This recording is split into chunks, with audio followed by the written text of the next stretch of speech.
கியாமத்தினுடைய அடையாளங்கள் குறித்து நம் இதயவேந்தர் காத்தமுர் ரசூல் முஹம்மதுர் ரசூலுல்லாஹி ஸல்லல்லாஹு அலைஹி வஸல்லம் அவர்கள் பல தகவல்களை சொல்லியுள்ளார்கள். அவர்கள் பேசியுள்ள அந்த செய்திகளை, அந்த அடையாளங்களை அறிஞர்களாகிய இமாம்கள் இரண்டாக பிரிப்பர். ஒன்று அஷ்ராத்து ஸாஅத்தில் குப்ரா, கியாமத்தினுடைய மாபெரும் அடையாளங்கள். இன்னொன்று அஷ்ராத்து ஸாஅத்தி ஸுக்ரா, கியாமத்தினுடைய சிறிய அடையாளங்கள் என்று இரண்டு வகையாக அந்த அடையாளங்களை பிரிப்பர்.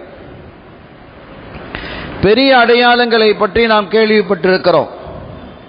மஹதி அலைஹிஸ்ஸலாம் அவர்கள் வருவது, ஈசா அலைஹிஸ்ஸலாம் வருவது, தஜ்ஜாலினுடைய வருகை, யாஜூஜ் மாஜூஜினுடைய வருகை, அதே போன்று தாப்பத்துல் அர்து என்ற ஒரு மிருகத்தினுடைய வருகை,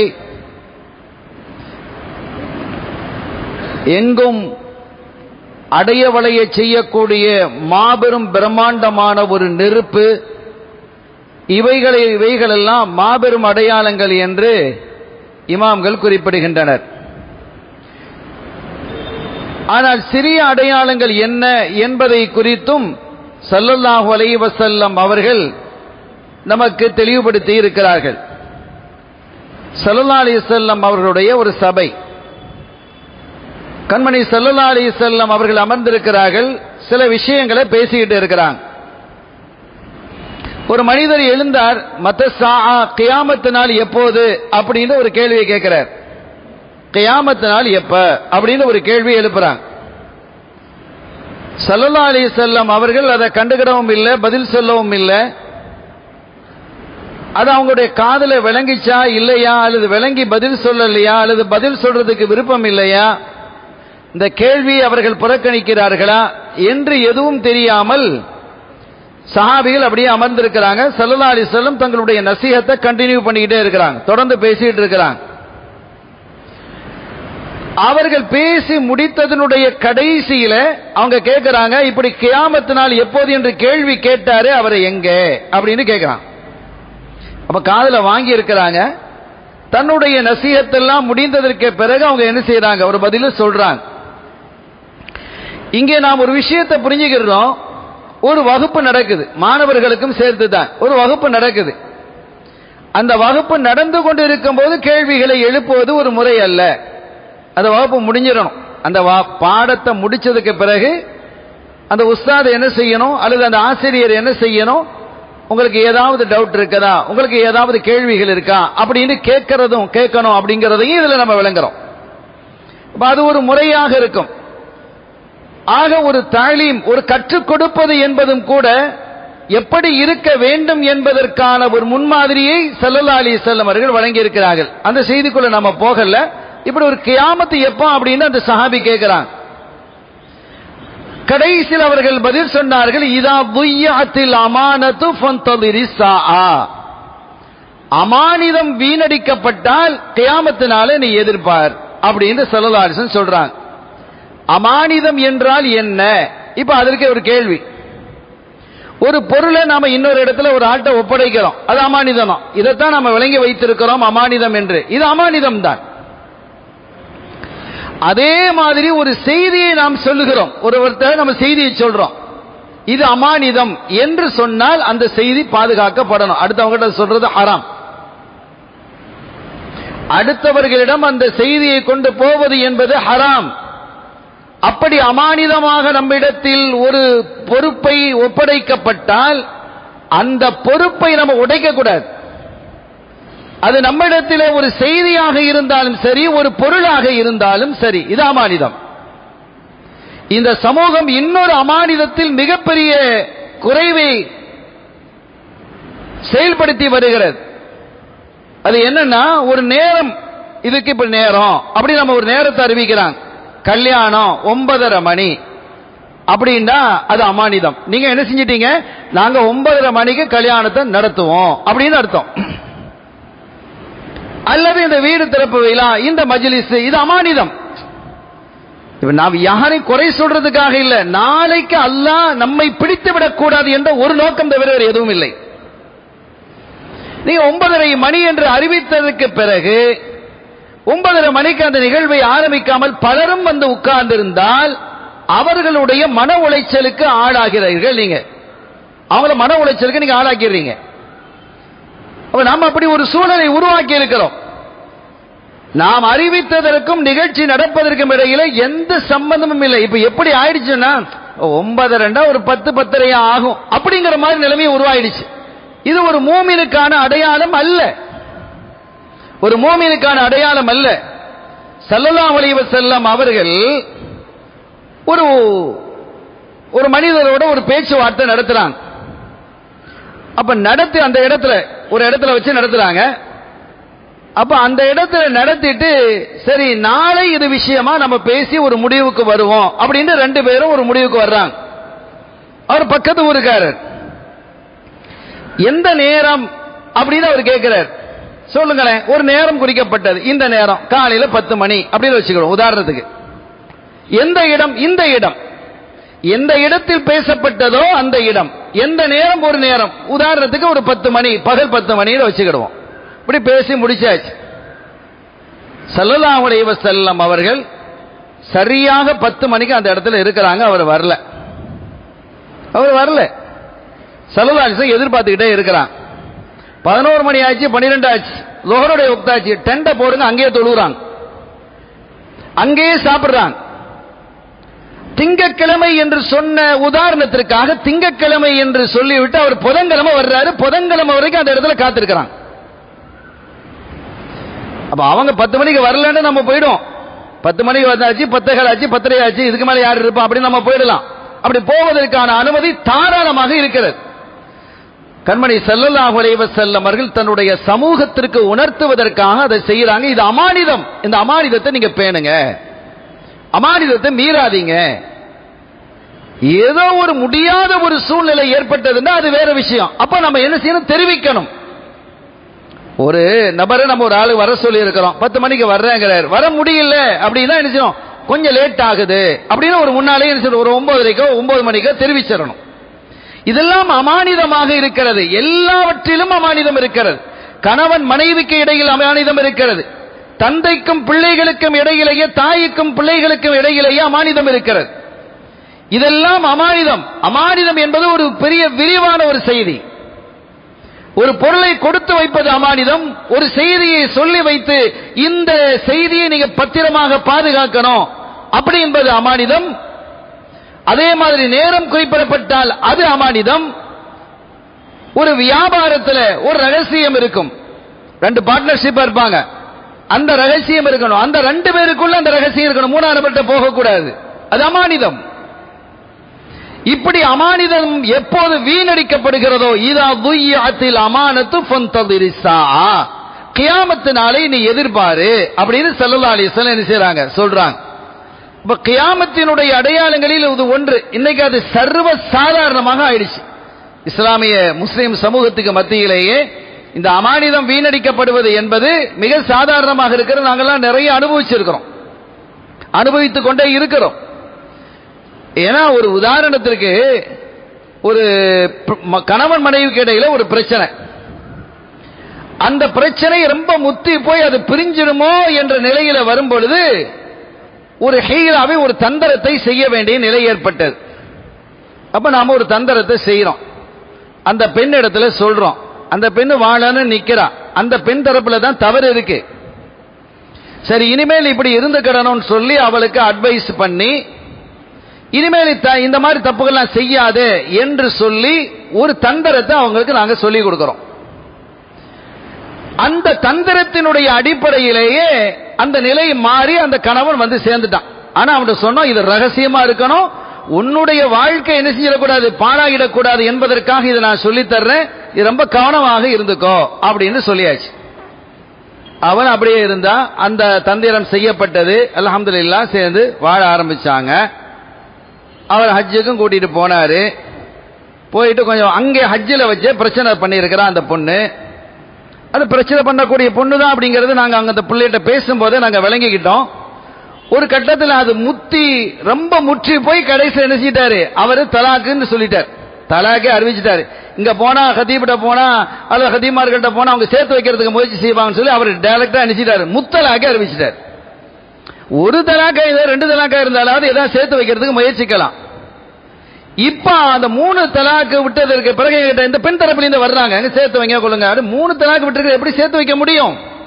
இல்ல அவங்க முடியும் சொல்றாங்க, எவங்க முடியும்னு சொல்றாங்களோ அவங்கள்ட்ட நீ போய், எங்க கிட்ட முடியாது, இஸ்லாமிய ஷரியத்தில் இது முடியாது. இல்ல அவங்கள்ட்ட போனோம், அந்த தௌஹீத் ஆலிம்கிட்ட போனோம், அவட போனன்னு சொல்றியா, நீ அங்க போ, இங்கேயே வர்ற நீ, இல்ல இந்த தப்தர்ல தானே பதிவாக இருக்குது, பதிவாக நீ சொல்றதை கேட்கறது வர முடியாது, நான் சொல்றதை நீ கேட்கணுங்கிறது இல்ல, மாறாக ஷரியத் என்ன சொல்லுதோ அதை கேட்கணும், அல்லாஹ் ரசூல் என்ன சொல்லி இருக்கிறாங்களோ அதை கேட்கணும் அப்படிங்கறத நம்ம சொல்றோம். இப்படி எல்லாம் பேசுறது அவங்களுக்கு கோபமா என்ன செஞ்சிட்டா, ஏற்கனவே சேர்ந்து வாழும்போது ஒரு தந்திரம் சொல்லி கொடுத்தோம் இல்லையா, அதை இப்ப உடைக்கிறான், என்ன அச்சுறுத்துறா, அதை உடைத்தது என்பது அது பெரிய ஒரு ஆபத்து. இப்ப அந்த மாப்பிள்ளைக்காரன் எனக்கு போன போடுறான், ஆலிம் நீங்க அப்படி சொன்னீங்களா, இப்படி ஒரு தந்திரத்தை நீங்க செஞ்சீங்களா அப்படின்னு அவன் கேட்கிறான். நாங்க எவ்வளவு சிரமங்கள்ல நாங்க ஈடுபடுகிறோம் என்பதை நீங்க புரிந்து கொள்வதற்காகவும் இதை சொல்கிறேன். அப்ப நான் ஆமான்னு சொல்ல முடியல, இல்லைன்னு சொல்ல முடியல. தம்பி, உன் மனைவி பத்தி உனக்கு தெரியுமா இல்லையா, அவ தனக்காக சுயநலத்துக்காக எவ்வளவு தூரம் போவான்னு தெரியுமா இல்லையா? ஆமா தெரியும். திருப்பி எதுக்கு எங்கிட்ட நீ கேட்கிற, அவளை பத்தி தெரிஞ்சு வச்சுக்கிட்டு? நான் ஆமான்னு சொல்லல, இல்லைன்னு சொல்லல. உன் மனைவி பத்தி உனக்கு தெரியுமா இல்லையா? தெரியும். இப்போ உன் மனைவி அல்லவா, உன் மனைவியாக வாழ்ந்தவன், நீ 3 தலாக்கு சொல்லிட்டா, அந்த தலாக்கு உண்டாயிடுச்சு நாங்க சொல்லிட்டு அறிவிச்சிட்டோம், அதுவும் உனக்கு தெரியும். அவ வேற எங்க போயிருக்கிறாங்கிறது உனக்கு தெரியும். இப்ப அமானிதம் என்று தனக்கு ஒரு தேவை என்று வரும் பொழுது அந்த சுயநலமாக அமானிதத்தை உடைக்கக்கூடிய ஒரு சமூகமாக இந்த சமூகம் மாறி வருகிறது என்பதை நாம் பார்க்கும் பொழுது நாம் வேதனை அடைகிறோம். ஆக கியாமத்தினுடைய அடையாளங்களில் ஸல்லல்லாஹு அலைஹி வஸல்லம் சொல்றாங்க, இதா துய்யத்தில் அமானா, எப்போது அமானிதம் வீணடிக்கப்படுகிறதோ ஃபந்ததிரி ஸாஆ, கியாமத் நாளை நீ எதிர்பார்த்தீரு அப்படிங்கிறாங்க. இது பல தடவை இதே மாதிரி கேட்கப்பட்டிருக்கிறது. மத்தசா கியாமத்தானால் எப்போ எப்போ என்று ரசூல் ஸல்லல்லாஹு அலைஹி வஸல்லம் பல சமயங்கள்ல கேட்கப்பட்டிருக்கிறாங்க. அப்ப பதில் சொல்றாங்க. இன்னொரு நபர் அப்படி கேட்ட போது, இதா உஸ்ஸிதல் அம்ரு இலா கைரி அஹ்லிஹி ஃபந்ததிரி ஸாஆ, ஒரு காரியம், ஒரு பொறுப்பு தகுதி இல்லாதவனுடைய கையிலே ஒப்படைக்கப்பட்டால் கியாமத்தினால நீ எதிர்பார். ஒரு தலைமை பதவியோ அல்லது பிரதமர் பதவியோ அல்லது என்ன பதவியோ ஒரு தகுதி இல்லாதவனுடைய கையிலே ஒப்படைக்கப்படுமையானால் அது கியாமத்தினுடைய அடையாளம்ங்கிறாங்க. இப்ப நம்ம நல்லா பார்த்துட்டு தான் இருக்கோம். அப்ப இதெல்லாம் சிறிய அடையாளங்களில் கண்மணி நாயகம் ஸல்லல்லாஹு அலைஹி வஸல்லம் சொன்னதை இமாம்கள் சேர்க்கிறாங்க. இதெல்லாம் ஒரு பரவலாக, ஆனா பிரம்மாண்டமாக எழும்பக்கூடியதுதான் தஜ்ஜால், அந்த யாஜூஜ் மாஜூஜ் வருது, தாபத்துல இருந்து வருது, இதெல்லாம் பெரும் அடையாளங்களிலே என்ன செய்றாங்க, அது ஒரு 10 அடையாளங்கள் அது இருக்கிறது. இப்ப நாம அந்த அடையாளங்களை பற்றி நாம பேசல, இந்த சிறிய அடையாளங்களை பற்றி நாம் பேசிக் கொண்டிருக்கிறோம். இன்னொரு கட்டத்திலே அவர்கள் சொல்லுகிறார்கள், இதத்துகிதல் ஃபைஉதுலா, பொது சொத்துக்கள் சுரண்டப்படும் பொழுது, பள்ளிவாசல சொத்து இருக்கும், மதரசாவுடைய சொத்து இருக்கும், பைத்துல் மாலுடைய சொத்து இருக்கும், பொதுமக்களுக்காக மக்களுக்கான சொத்துக்கள் இருக்கும். அந்த சொத்துக்களை எல்லாம் சுரண்டப்படும் பொழுது கியாமத்தினால நீ எதிர்பார். கியாமத்தினுடைய அடையாளங்களை சல்லல்லாஹு சொல்லிட்டு வர்றாங்க. உமர் ரலியல்லாஹு தஆலா அன்ஹு அமர்ந்திருக்கிறாங்க, அரசாங்க பணியை செஞ்சுக்கிட்டு இருக்கிறாங்க. ஒரு மெழுகுவர்த்தி எரிஞ்சுக்கிட்டு இருக்குது, விளக்கு, ஒரு விளக்கு எரிஞ்சுக்கிட்டு இருக்குது. ஒருத்தர் அமீர் முஃமினீன் உங்கள்கிட்ட பேசணும், என்ன என்ற சொந்த விஷயமா பேச வந்திருக்கிறேன். அது விளக்கு ஆஃப் பண்ணிட்டோம், ஆஃப் பண்ணிட்டு பேசிட்டு இருக்கிறாங்க. பேசத்தானே போறோம், இது எதுக்கு விளக்கு, முகத்தை நான் பார்க்க, என் பார்த்து நீ பார்க்கணுமா, இது பொது சொத்து இல்லையா அப்படிங்கிறாங்க. நம்ம அவ்வளவு பேணுதல் எல்லாம் நம்ம சொல்லல, அவங்களுடைய மக்காமுக்கு அப்படி இருந்திருக்கிறாங்க. ஆனால் நான் மிக கவனமாக இருக்க வேண்டும், பொது சொத்துக்களில் மிகுந்த கவனத்தை நாம் செலுத்தணும். அப்படி செலுத்துவதன் மூலமாக நாம் ஒரு பாதுகாப்பை பெற முடியும்.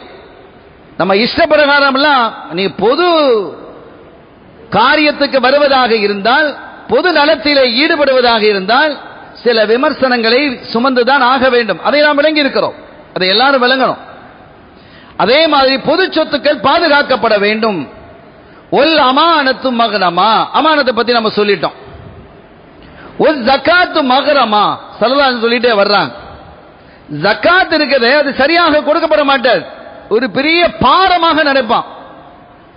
அவன் வீட்டில் ஒரு ஃபங்க்ஷன் வரும், அப்படி ஒரு டெக்கரேஷன், அப்படி ஒரு அலங்காரம். நாளை எல்லாவற்றுக்கும் கேள்வி இருக்கு, எல்லாவற்றுக்கும் கேள்வி இருக்கு. இது என்ன சொல்றானோ ஒன்ன சொல்றானோ நீங்க நினைக்கிறதா நினைச்சால் அது நீங்க அப்படி இருந்தா அதை திருத்திக்கிடணும். அப்படிதான் நானும் சரி நீங்களும் சரி. ஆனால் எல்லாமே ஆகிரத்தில் நம்முடைய பாதுகாப்புக்காக சொல்லப்படக்கூடிய ஒன்றுதான், ஆகிரத்தில் பாதுகாப்பாக இருக்கிறதுக்கு.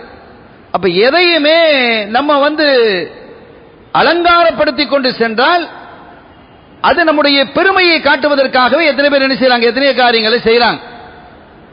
தன்னுடைய பெருமையை வெளிப்படுத்துவதற்காக, தன்னுடைய செல்வத்தை, அதிகாரத்தை, தன்னுடைய வல்லமையை, ஆற்றலை வெளிப்படுத்துவதற்காக இப்படி இஸ்லாமான செய்திகள், காரியங்களை செய்யறதை நம்ம பார்க்கிறோம். ஆனால் ஜக்காத்து என்று வரும்பொழுது கணக்கு பார்க்கிறது, அதுக்கு கொடுக்கணுமோ இதுக்கு கொடுக்கணும். குடம்பா அவனுக்கு என்னப்பா வந்துருச்சு, கொடுத்துட்டு போ, கொஞ்சம் கூட கொடுத்தா என்னதான் வந்துட போகுது. 2.5% தானே கொடுக்க சொல்றான். ஜிஎஸ்டி 30%, 35% இருக்கு, கொடுக்கறமா இல்லையா? எத்தனை அநியாயங்கள் இந்த அரசு செய்து கொண்டிருக்கிறது. வெறும் 2.5% தந்தவன் கேட்கிறான். இவன் தந்தவன் கேட்க இல்ல, அடுத்தவன் கேட்கிறான், நம்ம கொடுக்கிறோம். ஆனா தந்தவன் சொல்றான், நான் உனக்கு 100 தந்திருக்கிறேன், 2.5 நீ எனக்கு தந்துரு, அவ்வளவுதான். நீ 97 நீ வச்சுக்கோ. அப்ப ஜக்காத் என்பது எப்படி ஆகிவிடும்? ஜக்காத் மகரமா, அது கொடுக்கப்படாத ஒரு நிலைக்கு தள்ளப்பட்டு விடும். ஜக்காத் அடுத்த அடையாளத்தை அவர்கள் சொல்லுகிறார்கள். கற்பது என்பது எதற்காக இருக்கும் அப்படின்னா, தீனுக்காக கற்க மாட்டாங்க யாரும். இன்னைக்கு அது பரவலா ஆயிடுச்சு. மார்க்கத்தை கற்பது என்பது ரொம்ப குறைஞ்சு போயிடுச்சு. மார்க்கத்தை தேடி போறதுங்கிறது இப்ப ஆலிம்கள் உருவாகிறாங்களா இல்லையே? நம்ம மதரசால எத்தனை பேர் இருக்கிறாங்க? மதரால நம்ம ஊர் பிள்ளைகள் எத்தனை இருக்கிறாங்க? அப்ப இல்மை தேடி, அப்ப கற்பது என்பது எதற்காக இருக்கும்? தஅல்லுமுன் லிகைரித்தீன், தீன் அல்லாததற்காகவே கற்கப்படும். சம்பாத்தியம் மட்டுமே குறிக்காலாக இருக்கும். அப்ப தீனுக்காக கற்கப்படுவது இல்லை. சம்பாத்தியத்தை மட்டுமே குறிக்கோளாக வைத்து கற்கக்கூடியது அதிகமாகிவிடும்.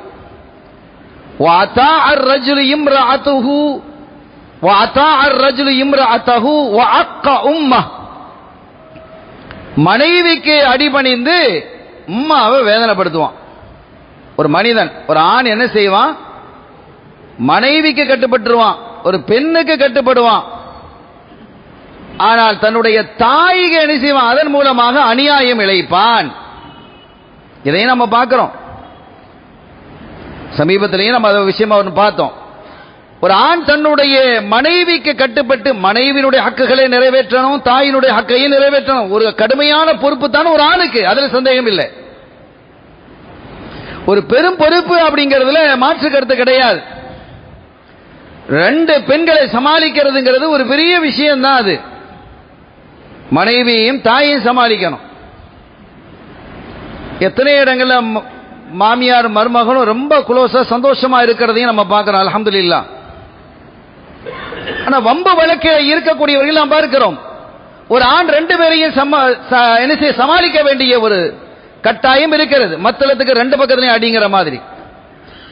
இங்கே ஸல்லல்லாஹு அலைஹி வஸல்லம் என்ன சொல்லுகிறார்கள்? வாதா அர்-ரஜுலு இம்ராஅத்தஹு வ அக்கா உம்மா, மனைவிக்கு வழிபட்டு தன்னுடைய தாயை வேதனைப்படுத்துவான். அடுத்தது சொல்றாங்க பாருங்க, வஅத்னா சதீகஹு வ அக்ஸா அபாஹு, தன்னுடைய நண்பனை நெருக்கி வைத்து விடுவான், தன்னுடைய வாப்பாவை தூரமாக்கிடுவான். எவ்வளவு அழகான பேச்சு இது. தன்னுடைய நண்பனை நெருக்கமாக்கி வச்சிருவான். என் ஃப்ரெண்ட் சொல்லிட்டான் அப்படின்ட்டு வாப்பாவுடைய சொல்ல தூரம் என்ன செய்ய எடுப்படாது. வாப்பா இப்ப சம்பாதிக்க இல்லை, வாப்பா சம்பாதிக்க இல்லை. ஃப்ரெண்டு ரொம்ப டாப் லெவல்ல இருக்கிறான், மாசம் 8 லட்சம் ரூபாய் 10 லட்சம் ரூபாய் சம்பாதிக்கிறான். இவருக்கு அதெல்லாம் ஒன்றும் தெரியாது அப்படின்ட்டு வாதனா சதீகஹு வாக்ஸா அபாஹு, தன்னுடைய நண்பனை நெருக்கமாக வைத்துக் கொண்டு தன்னுடைய தந்தையை தூரப்படுத்தி விடுவான். கியாமத்தினுடைய அடையாளங்களில் இது ஒன்று. வலஹரத்தில் அஸ்வாத்து ஃபில் மசாஜித், பள்ளிகளிலே பள்ளி வாசல்களிலே சத்தங்கள் அதிகமாக ஆகிடும். ஒரு மீட்டிங் போட்டோன்னு சொன்னா சத்தமா தானே இருக்கு. எல்லா இடங்கள்லையும் ஒரு மீட்டிங் அமைதியான முறையில் நடக்கிறது இல்லை. பள்ளிவாசல் நிர்வாகமா அந்த நிர்வாகமா அப்படின்னு சொன்னா சண்டையும் சத்தமும் தான். சத்தங்கள் அதிகமாக ஆகிவிடும் என்று கண்மணி நாயகம் முஹம்மது ரசூலுல்லாஹி ஸல்லல்லாஹு அலைஹி வஸல்லம் அவர்கள் சொல்லிவிட்டு, யதகாரபு ஸமான், காலம் நெருங்கிவிடும்.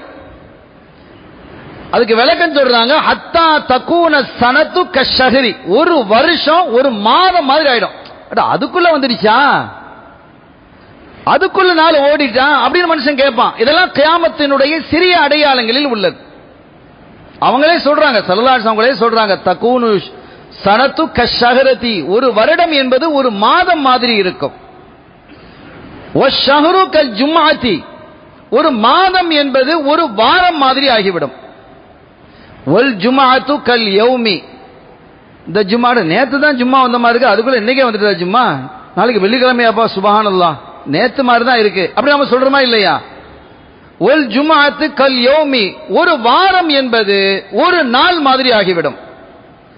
வல் யௌம் கஸ்ஸா, ஒரு நாள் என்பது ஒரு மணி நேரம் மாதிரி ஆகிவிடும் என்று வல்லலம் கண்மணி நாயகம் ஸல்லல்லாஹு அலைஹி வஸல்லம் அவர்கள் கூறிவிட்டு தொடர்ந்து அவர்கள் சொல்லுகிறார்கள், லா தகூமு ஸாஅத்து ஹத்தா துகாத்திலுல் யஹூத்,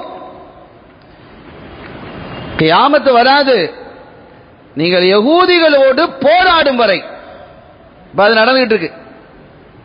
யகூதிகளிடம் அவர்களோடு நீங்கள் போராடும் வரை அது என்ன செய்யாது, கியாமத்து வராது. அப்ப யகூதிகளோடு இன்னைக்கு பலஸ்தீன் மக்கள் போராடிக்கிட்டு இருக்கிறாங்க. இந்த போராட்டம் இல்லை, இதுவே நமக்கு கண் கலங்குது. அந்த குழந்தைகளை பார்க்கும்போது, அங்க இருக்கக்கூடிய நோயாளிகளை, கால் கை உடைந்தவர்களை பார்க்கும்போது, அரபு உலகமெல்லாம் அமைதி காப்பதையும் பார்க்கும் பொழுது எவ்வளவு சங்கடம். ஆனால் இதை விடவும் மோசமான ஒரு நிலை உருவாகும், இதை விடவும் மோசமா இருக்கும். ஆனா அந்த காலகட்டத்தில் முஸ்லிம்களுடைய கரம் ஓங்கி இருக்கும். அப்படி ஒரு நாள் வரப்போகுது, அது கியாமத்தினுடைய அடையாளங்களில் ஒன்று. அப்படி வரக்கூடிய காலகட்டத்தில் அது மஹ்தி அலைஹிஸ்ஸலாம் வந்துருவாங்க. அந்த நேரம் அது. அந்த சமயத்தில் என்ன நடக்கும் என்று சொன்னால், இந்த யகூதிகள் கொல்லப்படுவார்கள். இவன் மரத்துக்கு பின்னால போய் ஒளிஞ்சுக்கிடுவான். முஸ்லிம்கள் அவனை வெட்டுறதுக்கு போவாங்க, கல்லுக்கு பின்னால ஒளிஞ்சுக்கிடுவான். அந்த கல்லு சொல்லும், ஹத்தா யகூல் அல் ஹஜ்ரு வராஅஹு அல் யஹூதி, அவனுக்கு பின்னால் அந்த கல்லுக்கு பின்னால என்ன செஞ்சிருப்பான், ஒரு யகூதி ஒளிஞ்சிருப்பான். யா முஸ்லிம், முஸ்லிமே ஹாதா வராயி யகூதியுன், எனக்கு பின்னால யகூதிகள் கிடக்கிறான், ஒளிஞ்சு கிடக்கிறான், ஃபக்துலு, வாங்கடா கல்லு பேசும். இதெல்லாம் ஒரு அடையாளங்களாக வல்லலம் கண்மணி நாயகம் ஸல்லல்லாஹு அலைஹி வஸல்லம் அவர்கள் குறிப்பிடுகிறார்கள். இது ஒரு பெரிய அடையாளத்தில் போய் சேரும். இது அடுத்து அவர்கள் சொல்லுகிறது, துவாசலுல் அத்பாக்கு வான் துக்தஅல் அர்ஹம், தொடர்புகள் என்பது தட்டுக்களின் மூலமாக, டிஷ்களின் மூலமாக, சேட்டலைட் மூலமாக ஏற்படுத்தப்படும். எவ்வளவு அப்ப 1400 ஆண்டுகளுக்கு முன்பாக சேட்டலைட்டை பத்தியும் டிஷ்ஷை பத்தியும் சொல்லிட்டாங்க. துவாசலுல் அத்பாக், டிஷ்களின் மூலமாக, தட்டுகளின் மூலமாக, சேட்டலைட் மூலமாக தொடர்புகள் என்ன செய்யப்படும், ஏற்படுத்தப்படும். இதை பத்திலாம் நிறைய விளக்கம் இருக்கு. நம்ம இன்ஷா அல்லாஹ் இன்னொரு வாய்ப்பில் பயன்படுத்துவோம். வான் துக்தஅல் அர்ஹாம், இது முக்கியமான ஒரு விஷயம். உறவுகள் துண்டிக்கப்பட்டு விடும். உறவுகள் என்ன செய்யறது, துண்டிக்கப்பட்டுரும். இதெல்லாம் கியாமத்தினுடைய அடையாளங்கள். குடும்ப உறவுகள் துண்டாடப்பட்டு விடும். அவங்க யாரோ நான் யாரோ அப்படின்னு ஆயிடும். இந்த மாதிரி ஒரு நிலைகள் வருவதெல்லாம் கியாமத்தினுடைய அடையாளங்கள் என்கிறார்கள் கண்மணி நாயகம் ஸல்லல்லாஹு அலைஹி வஸல்லம். சையதுனா அப்துல்லாஹ் இப்னு மஸ்ஊத் ரலியல்லாஹு தஆலா அவர்களை அழைத்து அடுத்து ஒன்னு சொல்லிக்கிட்டே வர்றாங்க. இப்னு மஸ்ஊத் அப்படின்னு அந்த கியாமத்தினுடைய அடையாளங்களை சொல்லிக்கிட்டே வர்றாங்க. இன்ன மின் அலாமி ஸாஅத்தி வ அஷ்ராத்திஹா, அந்த கியாமத்தினுடைய அடையாளங்களில் உள்ளதுதான் இப்ப நான் சொன்னேன் இல்லையா, அந்த டிஷ்களின் மூலமாக தொடர்பு ஏற்படுத்தப்படுவது, அதே மாதிரி குடும்ப உறவுகள் முறிக்கப்படுவது என்பதை சொல்லிக் கொண்டு வந்த அவர்கள் அடுத்து சொல்றாங்க, ஐயசூத குல்ல கபீலத்தின் முனாஃபிகுஹா, ஒவ்வொரு அமைப்புக்கும் ஒரு தலைவன் இருப்பான், கெட்ட பயலா இருப்பான். அவன் நம்பிக்கை இல்லாதவனாகத்தான் முனாஃபிக்கா தான் இருப்பான். தன்னுடைய சமூகத்துக்கே துரோகம் செய்யக்கூடியவனா இருப்பான். அது கட்சியாக இருக்கட்டும், அமைப்பா இருக்கட்டும். தான் நல்லா இருக்கணும், தன்னுடைய சொத்து பாதுகாக்கப்படணும், தன் மீது வழக்குகள் பாய்ந்து விடக்கூடாது, இடியாக வந்துடக்கூடாது அப்படிங்கிறதுக்காக எதையும் செய்வான். தமிழ் மக்கள் மன்னாங்கட்டி மக்கள்லாம் பார்க்கறது இல்லை, பேசுறது அப்படியா இருக்கும் தமிழ். ஆனால் அவர்கள் என்ன செய்வார்கள் என்றால் தங்களை பாதுகாப்பதற்காக யாருடனும் கூட்டு வைப்பாங்க. அப்ப அவர்கள் தான் அன்னைக்கு தலைவராக இருப்பாங்க. மார்க்கெட் இருக்குல்ல, அதுல அந்த லீடர்ஷிப் யார் இருப்பான்னு சொன்னா ஆக கேடு கட்டவன் தான் அதனுடைய பொறுப்பாளராக இருப்பான். அந்து ஜஹ்ரஃபுல் மஹாரிப், மெஹராபுகள் பல பல பல பலன்னு மின்னும். அந்த பள்ளியில மெஹராப் அழகா இருக்கு, இதெல்லாம் அடையாளங்கள். மெஹராபுகள் அழகாக இருக்கும். வான் துஹ்ரபுல் குலூப், இதயங்கள் நாசமாக போயிருக்கும். மெஹராபுகளை பார்க்கறதுக்கு அழகா இருக்கு, ஆனால் மெஹராபு முன்னோக்கி இருக்கக்கூடிய இதயங்கள் எப்படி இருக்கு என்றால் கேடுகட்ட இதயங்களாக, ஹராபாக போன இதயங்களாக அவர்களுடைய இதயங்கள் இருக்கும். ஒரு மூமினுடைய நிலை என்ன ஆகும் என்று சொன்னால் அதல்லு மினன் நக்தி, பணத்தை விட மூமினுடைய அந்தஸ்து குறைஞ்சு போயிடும். ஈமானினுடைய அந்தஸ்து எவ்வளவு உயர்வுன்னு பார்க்க மாட்டான். ஒரு பெரிய செல்வந்தர் வர்றான்னு சொன்னா அவருக்கு உண்டான ஒரு மரியாதை சரி, அதோடு சேர்ந்து ஒரு ஆலிம் வர்றாருன்னு சொன்னா அவருக்கு கொஞ்சம் கீழே தான் என்ன மரியாதை இருக்கும். அப்ப ஐயக்கூனல் மோமினு ஃபில் கபீலத்தி அதல்ல மினன் நக்து, அது எப்படி ஆகிவிடும் என்றால் பணத்தை விட ஒரு மூமினுடைய அந்தஸ்து இழிவாக ஆகிவிடும்.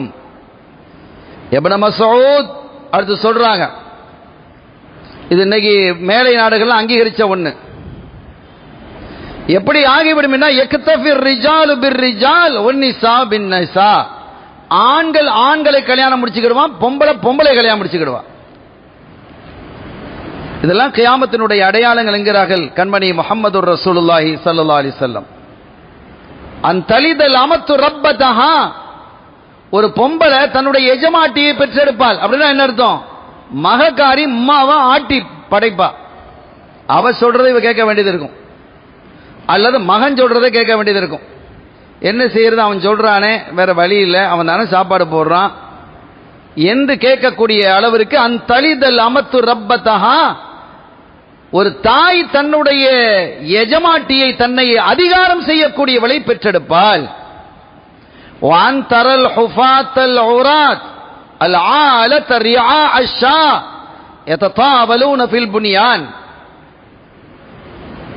ஆடு மேய்க்கக்கூடியவர்கள், சரியா சாப்பிடறதுக்கு வசதி இல்லாதவங்க, சரியான ஆடை இல்லாத இருந்த மக்கள் எல்லாம் யததாவலூன ஃபில் புனியான், பெரிய பெரிய மாளிகையில வசிப்பாங்க. ஏகப்பட்ட பிளாட் அவர்களுக்கு சொந்தமாக ஆகிடும். அரசியலுக்கு போனா இதெல்லாம் இன்னைக்கு சாதாரணமா பார்க்க முடியும். ஒரு அமைச்சர் ஆயிட்டா அவர் எவ்வளவு பெரிய கோடீஸ்வரர், அங்க அவர் நிலம் இங்க நிலம் அது இதுன்னு நடக்கிறத பார்க்கிறோம். இதெல்லாம் கியாமத்தினுடைய அடையாளங்கள் என்கிறார்கள் வல்லலம் கண்மணி நாயகம் ஸல்லல்லாஹு அலைஹி வஸல்லம் அவர்கள். இப்னு ஹவுலா இப்னு ஹவாலா அப்துல்லா இப்னு ஹவாலா ரலியல்லாஹு தஆலா அவர்களை அழைத்து ஸல்லல்லாஹு அலைஹி வஸல்லம் கியாமத்தினுடைய அடையாளங்களை சில அடையாளங்களை சொல்லிட்டு வர்றாங்க. அது ஒரு பெரிய பட்டியல். قد نزلت الارض المقدسه, எப்ப அர்துல் முகத்தஸா அந்த புனித பூமி சிரியா பகுதியில் இருக்கக்கூடிய பைத்துல் மக்தஸ் போன்ற அந்த ஏரியா ஹிலாஃபத்தினுடைய நிலைக்கு வருகிறதோ அப்போ கியாமத்து நெருங்கிடுச்சுன்னு அர்த்தம். அப்போ ஒரு காலகட்டத்தில் ஹிலாஃபத் ஆட்சி அமையும். கலீஃபாக்கள் எப்படி ஒரு அற்புதமான ஆட்சி இந்த உலகத்தில் வழங்கினார்களோ அதுபோ அதை விட சிறந்த ஒரு ஆட்சியை தருவாங்க மஹதி அலி இஸ்லாம் வந்து. அந்த காலத்தில் எப்படி ஆகிவிடும் என்று சொன்னால் நீதியான நேர்மையான ஆட்சி. நீதி நேர்மையான ஆட்சி எங்க இருந்தாலும் கூட அங்க ஒழுக்கம் பண்பு எல்லாம் வந்துடும். அப்ப நீதி நேர்மையான ஆட்சியை செய்த மஹதி அலி இஸ்லாம் அவர்கள் தரும் பொழுது அல்லாஹ் பரக்கத்தை தந்தர்றான். எங்கேயும் செல்வம் கொழிக்கும், அரசாங்கத்திலிருந்து ஒரு அறிவிப்பு கொடுக்கப்படும். யாருக்காவது பணம் தேவை இருக்கா, யாருக்காவது லேண்ட் தேவையா, வீடு கட்டுறதுக்கு கடை கட்டுறதுக்கு தேவையான அரசாங்கத்தின் அறிவிப்பு வரும். ஒருத்தரும் போக மாட்டான். ஏன்னா அவங்கிட்டே பணம் இருக்கு. எல்லாரும் மக்கள் அந்த மாதிரி ஆயிடுவாங்க. அப்படி ஒரு சூழலும் கியாமத்தினுடைய அடையாளங்களில் உள்ளதுங்கிறாங்க. எங்க பார்த்தாலும் செல்வம் பறந்து விரிந்து கிடக்கும், தேவை உடையவர்கள் என்பவர்கள் இல்லை. அப்படி ஒரு சூழல் உருவாகிவிடும். அப்ப தேவை உடையவர்கள் இல்லாத ஒரு சூழல் உருவாவதற்கு முன்பாக தேவை உடையவர்களுடைய தேவைகளை நிறைவு செய்யுங்கன்னு அர்த்தம். இன்னைக்கு என்ன தேவை இருக்குதோ அதை நம்ம என்ன செய்யணும், நிறைவுபடுத்தணும். யார் யாருக்கு என்ன தேவை இருக்கு, பல உம்ராக்களை நம்ம செய்யறோம், நல்ல விஷயங்கள் தான். கடமையான உம்ரா முடிஞ்சது, ஒரு ஒரு ஆசை வசதி வாய்ப்புகள் இருக்கு, அல்லாஹ் தந்திருக்கிறான், கூட ஒரு 2 உம்ரா செய்வோமே, சரி வருஷம் வருஷம் உம்ரா செய்யணும். அந்த காசை ஒரு ஏழையினுடைய கைக்கு நீங்க கொடுத்தா அது ஒரு உம்ரா இல்ல, 1 லட்சம் உம்ராயும் அல்லாஹ் தந்துருவோம் உங்களுக்கு. நம்ம பிரித்தறிய தெரியவில்லை, பிரித்தறியணும். இந்த இபாதத்தை நம்ம பிரிச்சு அறியணும். அது இபாதத்து, இது இபாதத்து. நீ உம்ராவுக்கு போனதுனால அல்லாஹ்வுக்கு ஒன்றும் லாபம் இல்லை. உம்ராவுக்கு போகக்கூடிய எக்ஸ்ட்ரா உம்ராக்களை சொல்றேன், அதிகபட்ச உம்ராக்களை, அந்த காசை நீ ஏழை எளியவர்களுக்கு கொடுத்தால் அது அவர்களுக்கு தேவை, அல்லாஹ்வுக்கு ஒன்றும் தேவையில்லையே. அடிப்படையை நாம் உணர்ந்து பார்க்கணும். அதே சமயத்தில் வசதி படைத்த பல பேர் ஹஜ்ஜுக்கு போகாம இருக்கிறாங்க, அது பெரிய ஆபத்து. இதையெல்லாம் நம்ம கணக்கில் என்ன செய்யணும், நாங்கள் பிள்ளைகள் இருக்குது, குமர் இருக்குது, கல்யாணம் இருக்குது, வீடு கட்டணும், அதெல்லாம் ஹஜ்ஜை தடுக்குமா? ஹஜ்ஜுடைய பரலை இல்லைன்னு ஆக்கிடுமா? ஆக்காது. மேலும் சில சங்கடங்களை தான் அது உங்களுக்கு தரும். உங்களுடைய பொருளாதாரத்தை அது உடைத்துவிடும், நாசப்படுத்திவிடும், இந்த ஹக்குகளை எல்லாம் பேணாமல் இருந்தார். இப்படி வள்ளலம் கண்மணி நாயகம் ஸல்லல்லாஹு அலைஹி வஸல்லம் அவர்கள் கியாமத்தினுடைய அடையாளங்களை நிறைய சொல்லிட்டு வர்றாங்க. எப்போ பலஸ்தீன், சிரியா, ஷாம் இந்த பகுதியில் கிலாபத்து வந்து விட்டதோ, இப்னு ஹவாலா இப்போ உன்னுடைய தலைக்கு பக்கத்தில் என் கை இருக்குல்ல, இத மாதிரி கியாமத்தின் நெருக்கத்தில் வந்துருண்டாங்க ஸல்லல்லாஹு அலைஹி வஸல்லம். உங்க தலைக்கு பக்கத்தில் என் கை இருக்கிற மாதிரி எவ்வளவு நெருக்கத்தில் நாம இருக்கிறோம், அந்த மாதிரி ஒரு நெருக்கம் கிலாபத் அங்கே வந்து விட்டால், உலகெங்கிலும் இஸ்லாமிய ஆட்சி வந்துவிட்டால் அது என்ன செஞ்சிடும், கியாமத்தினுடைய அடையாளம், கியாமத்து வருவது நெருங்கிவிட்டது என்பது அர்த்தம் என்று வல்லலம் கண்மணி முஹம்மதுர் ரசூலுல்லாஹி ஸல்லல்லாஹு அலைஹி வஸல்லம் அவர்கள் குறிப்பிட்டிருக்கிறார்கள். அருமையான பெருமக்களே, எனவே நாம் அமானிதத்தை பேண வேண்டும், கட்டுப்பாடோடு இருக்க வேண்டும். அல்லாஹ் வழங்கி இருக்கக்கூடிய பதவியும் செல்வமும் ஆற்றலும் அவன் இரவலாக தந்தது. அவன் எப்படி செலவழிக்க சொன்னானோ, எப்படி செயல்பட சொன்னானோ அப்படி நாம் செயல்பட வேண்டும் என்ற எண்ணத்தோடு நாம் நடந்து கொள்ள வேண்டும். அப்படி நடந்து கொள்வதற்கான தௌஃபீக்கை அல்லாஹ் எனக்கும் உங்களுக்கும் நம்மை சார்ந்தவர்களுக்கும் அல்லாஹ் தந்தருள் பாலிப்பானாக. பிஹக்கி ஹபீபிஹி ஸல்லல்லாஹு அலைஹி வஸல்லம். எல்லாம் வல்ல அல்லாஹ்வின் அருளையும் ஸல்லல்லாஹு அலைஹி வஸல்லம் அவர்கள் ஷஃபாஅத்தையும் பெறுவோமாக. வஆகிரு தஅவானா அல்ஹம்துலில்லாஹி ரப்பில் ஆலமீன். வஸ்ஸலாமு அலைக்கும் வரஹ்மத்துல்லாஹி வபரகாத்துஹு.